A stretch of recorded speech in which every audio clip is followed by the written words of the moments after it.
Hello, everyone. I am Sandy Herrera, and this is the Conscious Educator Playground Masterclass.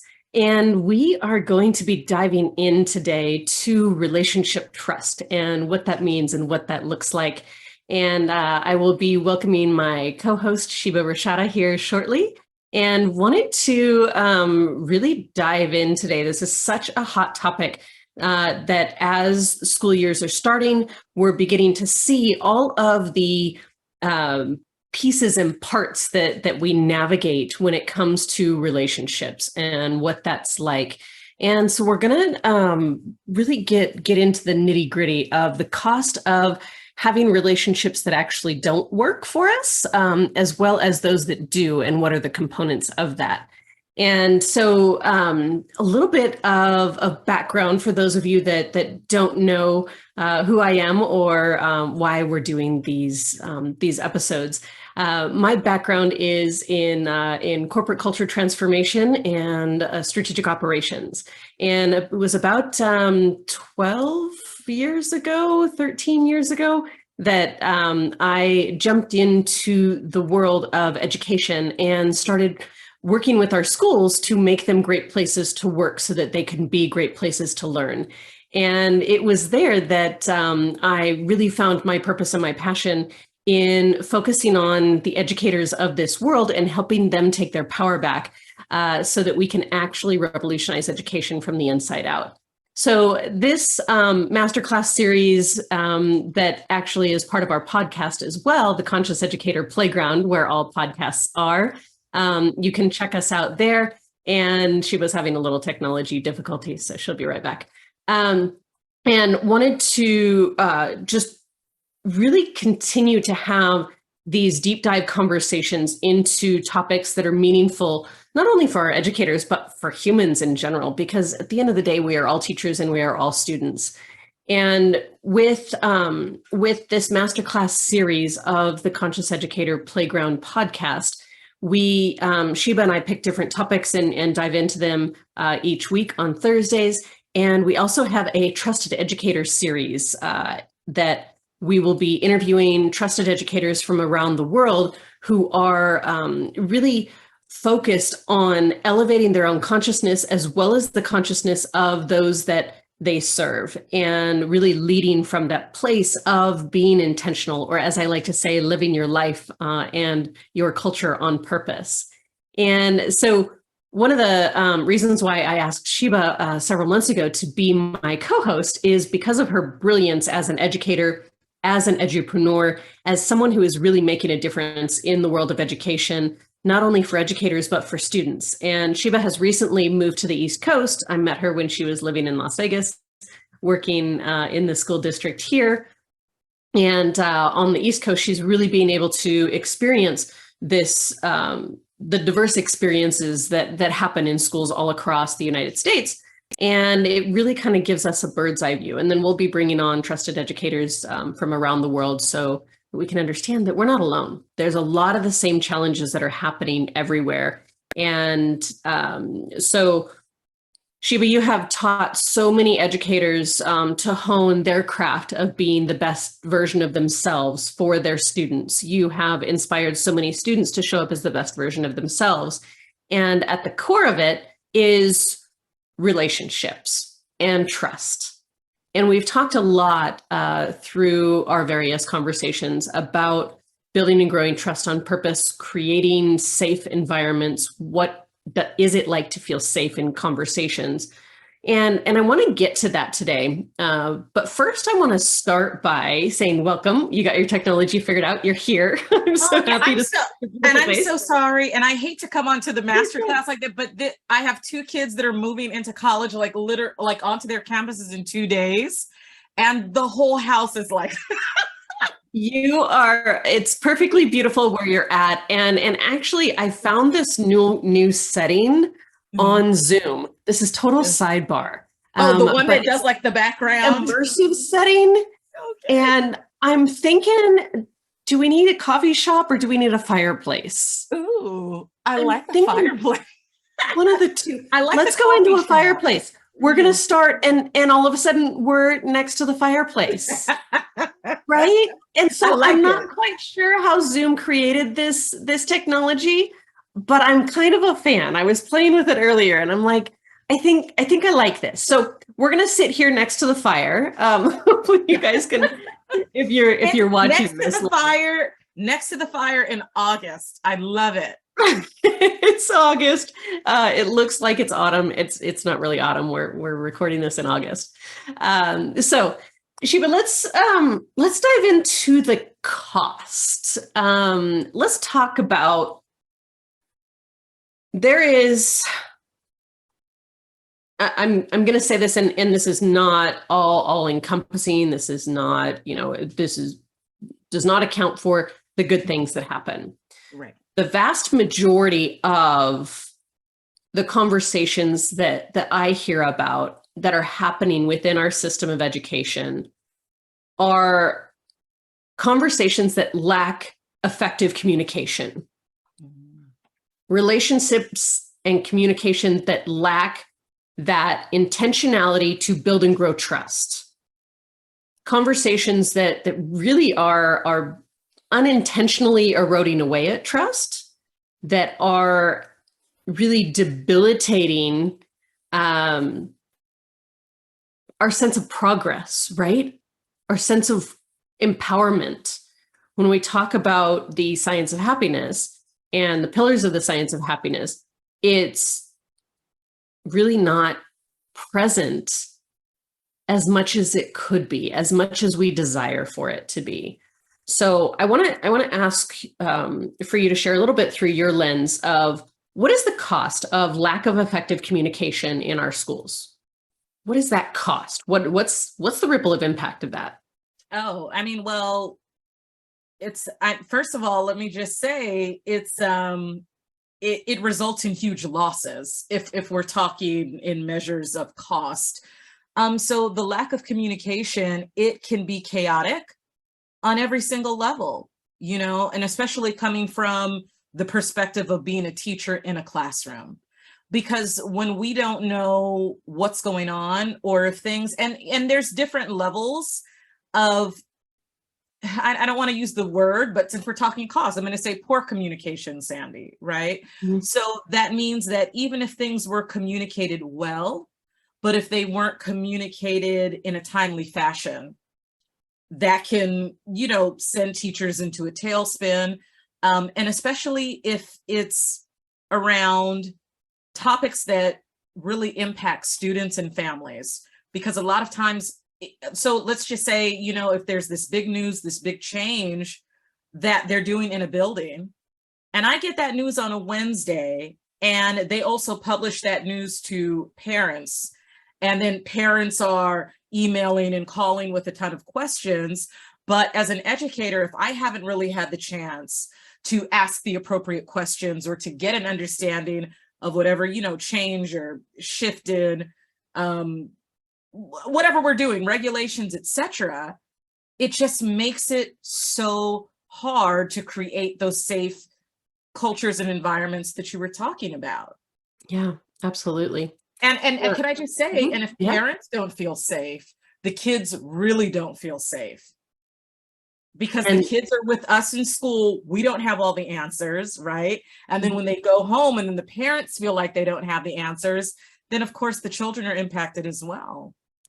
our nervous systems are hardwired to really need to know what's expected and what's expected of us, right? What we can expect and what's expected of us. And when we know that, it really allows our nervous systems to calm down so then our brains can open so that we can actually learn and we can be innovative, we can be creative, we can actually create positive, trusting relationships. But without that sense of safety, and oftentimes it's not intentional. Oftentimes, lack of communication stems from trying to go too fast, right? There's not enough time, operating from that lack of time mentality. What are some other reasons why there's unintentional lack of communication or ineffective communication? Or like I said, so yeah, it's the lack of time, the timeliness, and sometimes things just aren't explained thoroughly. So it could be information that's given in part. And so that's another thing that I think can be very frustrating in regards to communication, at least in a building, right? Absolutely. So let's just say school leadership knows what's going on, but they don't want teachers to panic or whatever the reasons may be. So then they only give the information in part. And, teachers are pretty bright people. And then if we have to search around and find the other information from elsewhere, then now we're dealing with trust issues because we're professionals. And all you had to do is tell us what we needed to know. And then we could have, taken this information and just moved ahead professionally, as it were. Mm-hmm. So I think that, so when it comes to communication, at least in my experience, Sandy, I'm going into year 13. That's what it's been. Yeah. It's been the timeliness, right? Or it's information that's just given in parts. And then I want to say this too, when things are communicated, we're not given the chance to really ask questions and get the right answer. Sometimes we're being talked to, instead of having the opportunity to engage with, if that makes sense. Yeah, so it's more of a mandated type of communication versus collaborative, your voice is valuable type of conversation. Absolutely. And as a teacher, we're taught or we are encouraged and instructed not to do that to the children in our classrooms. Yet so often as professionals, this is what kind of gets kicked down to us by, district personnel and etc. Yeah. And it's interesting. It's this unconscious behavior, because I truly believe when I have one-on-one conversations with educators, whether I'm talking to superintendents, whether I'm talking to senators, whether I'm talking to whoever I'm talking to about education, good humans, like they have a good heart. Their intention, the vast majority, their intention is good. And yet the delivery really falls flat. And it really just comes down to how are we paying attention to the words that we're using and the intention behind how we're showing up in the world. We talk about culture, and this being the culture playground, right? And our culture is our internal culture, our team culture, our school culture, our organization culture, our community cultures. It's that ripple of all of it. And it starts with who we show up as, because our cultures are the collective capacity of who we all show up as. And even within our own internal culture, right, within our own minds, we've either got an itty bitty shitty committee or an itty bitty cheerleading committee or anywhere in between, and whatever all those committees are, right. We've all got them in our heads. Sometimes we're our biggest fan that day, and other days we beat ourselves up, with the proverbial shame bat all day long. Yeah. And then this happens, as you're describing, within our team environments, within our one-on-one conversations, within a staff meeting, within the district's disseminating information. And so as we talk about this ripple of impact, it's really creates this cycle, right? Because if we're not paying attention to how we are communicating, we're not being intentional with creating compassionate, trust building, honest, authentic, timely communication. If we're not doing that on purpose, we're perpetuating a cycle where we're not teaching that to happen. Therefore, when our students, our colleagues, our family, our friends that we're communicating with, we're now unintentionally eroding away at trust in every situation, even if it's as simple as the grocery store. Right. I mean, think about the purpose behind the intended purpose behind education, right? Is for us to all be happy, healthy, and safe, productive members of society, right? Right. Yeah. And if we're not seen, heard, and valued for the unique amazing humans that we are, and we're not communicated to through that lens, we're perpetuating a negative cycle that's not serving any of us. And it starts with our words. Right. So I want to shift a bit because we know what the problem is, right? We dive into that during these masterclass sessions, is around like what's the heart of the issue. And we can talk about symptoms all day long. We can talk about the symptoms of an administrator in a school not sending out all of the information, or even the principals not getting all of the information from the district, and therefore it's half information here and half information there, and then people are making up stories, and it's one story over here and it's one story over there. At the end of the day, those are symptoms of a root cause that comes down to how are we communicating with intention? How are we creating this environment that we are designing to be, this is who we are and this is how we do things here, to be in values alignment, to actually have that connectedness so that we can have the engagement, we can have the positivity, we can have the sense of progress together, we can have the innovation, we can get to this greater sense of purpose and meaning, right? We can actually live. I mean, all the research around the science of happiness dives into those 5 pillars. And when we think about Maslow's hierarchy, even of making sure that our basic needs are met, it is so vital that we actually create that welcoming, nurturing environment through our communication. So what would it be like? And I'm sure you've been on teams or in environments where it's been this way, because it does happen. It is possible, right? In my over optimistic, ever optimistic, not over optimistic because I like my optimism, my ever optimistic brain goes to, this is possible. And you and I have both seen it work. Yes. If everyone showed up to live in alignment with their values and to communicate with compassion and honesty, empathy, and to build and grow trust, what would our schools be like? Oh, they would be amazing. I mean, but this is just in line with the conversations that we've been having, right? When cultures are created with intention to create that trust that we're talking about, right? To really make people feel safe, to have open communication, because I mean, communicating openly and honestly, I mean, that takes work, right? And that means that the culture is going to have to be created where people feel like they can say, you know, I'm scared about the information that I don't yet know. Or people can say, listen, I don't have all of the parts of information yet, but just hold on. As soon as I find out, I'll let you know. And then people on the other side trust that that's going to happen. So I think once you have that environment where that communication is, you know, flowing wonderfully, it's reciprocal. I mean, I think it just changes everything.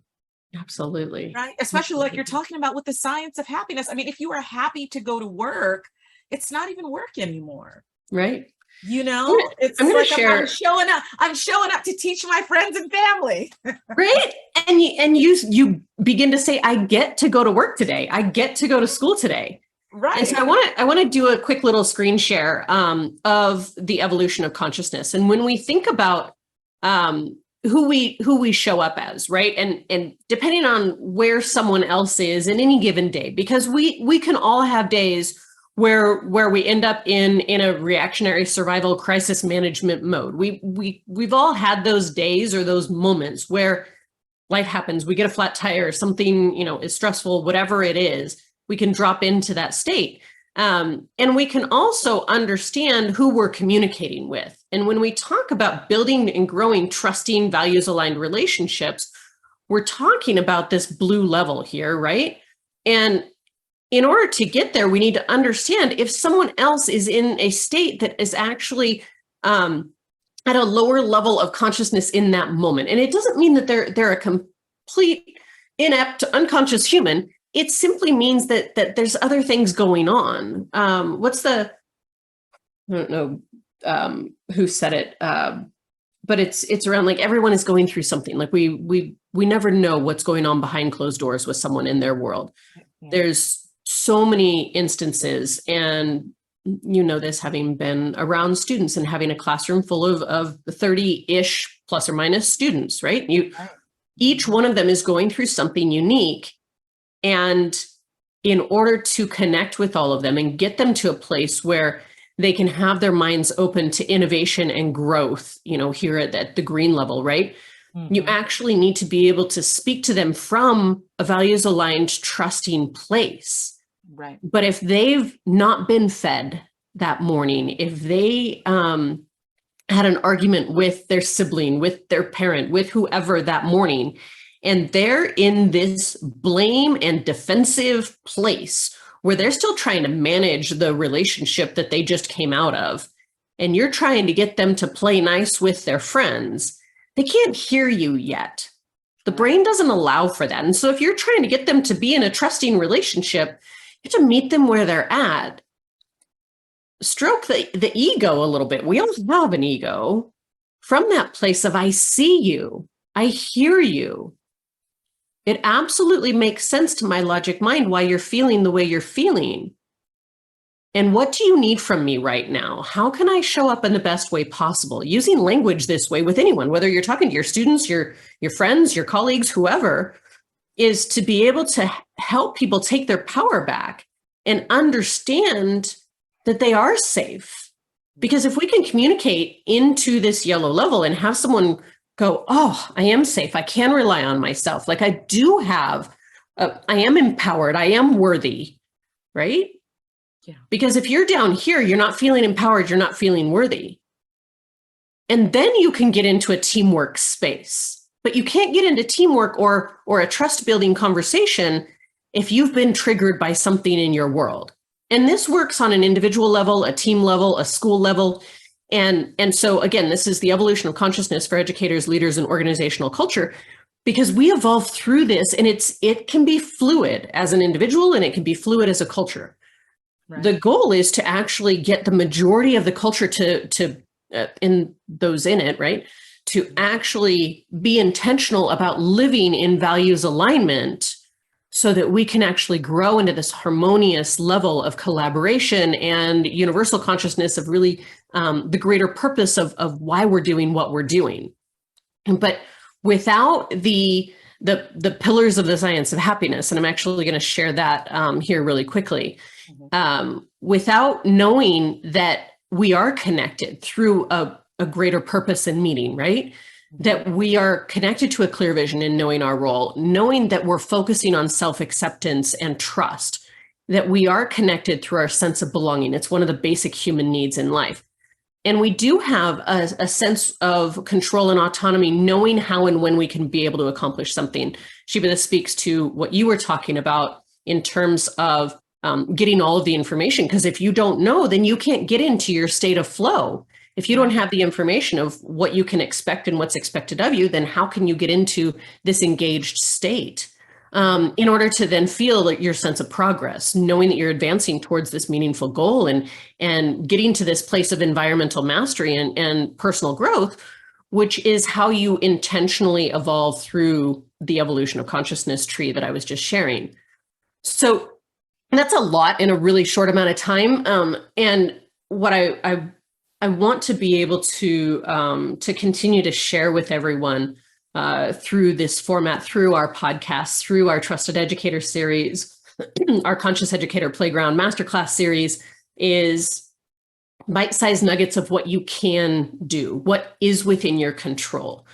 It's why this part of the series is just 25 minutes, and we're running up on that because it gets to be bite-sized. You get to take nuggets away with you. So those of you that are listening, those of you that are watching, go ahead and give us feedback below with what's a nugget that you're taking forward with you from this conversation, whether it was a reminder, whether it's something new that you learned, whether it's just something that you're like, ooh, I want to share that forward with someone, because that's what this is all about. The more that we can actually create a ripple of impact by not only elevating our own consciousness, but elevating the consciousness of those around us by coming from an inspiration and influence place and really having that core desire to build and grow trust with one another with all of our communication and all of our words. So, Shiva, as we kind of start to wrap up, what is that nugget that you want, that you would love for people to walk away with?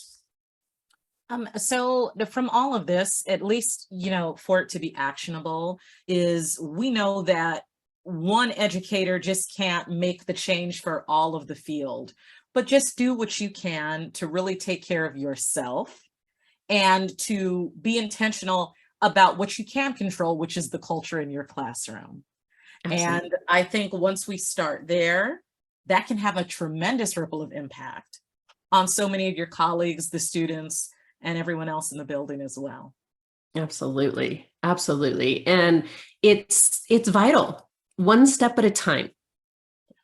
One action step at a time, anchored in your core values, anchored in who you are showing up as each day. You get to take radical responsibility for who you're showing up as in order to then come from an empowered place to inspire and influence those around you. I am looking forward to next week's masterclass, where we are going to talk about a simple roadmap, a flight path, if you will, to the destination you desire. And we're going to talk about the next 12 months, knowing that we get to take radical responsibility, and we can do that, and we can pivot at any time in our lives. So we're going to dive into that topic next week. We look forward to having you all with us. And thank you for joining us here on the Conscious Educator Playground Masterclass. And we look forward to seeing you soon on our next episode. Thanks, everybody. Have a wonderful day. Great to see you. Bye-bye.